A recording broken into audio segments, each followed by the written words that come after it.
RSSನ ಒಂದು ರಿಪೋರ್ಟ್ನಲ್ಲಿ ಏನು ಹೇಳ್ತಾರೆ, ಕರ್ನಾಟಕದಲ್ಲಿ 20 ಲಕ್ಷ ಜನ ಸೇರ್ತಾ ಇದ್ದಾರೆ, 4,000 ಶಾಖೆಗಳು ನಾವು ದಿನ ನಡೆಸ್ತೀವಿ, 2,500 ಏನು ಶಾಖೆಗಳು ಮಿಲನ್ಗಳನ್ನು ನಾವು ಮಾಡ್ತೀವಿ, ಸಮಾಜೋತ್ಸವಗಳನ್ನು ನಾವು ಮಾಡ್ತೀವಿ, ಸುಮಾರು 500 ಕಡೆಗಿಂತ ಹೆಚ್ಚು ಪಥಸಂಚಲನ ನಾವು ಮಾಡಿದ್ದೇವೆ.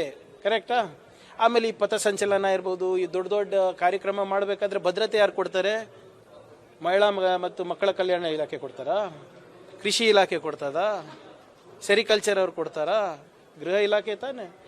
ಮತ್ತೆ ನಮ್ಮ ಇಲಾಖೆದವರು 20 ಲಕ್ಷ ಜನರಿಗೆ ಭದ್ರತೆ ಕೊಡ್ತಾ ಇದ್ದಾರೆ. ಯಾರಂತ ಗೊತ್ತಾಗ್ಬಾರ್ದ ನನಗೆ?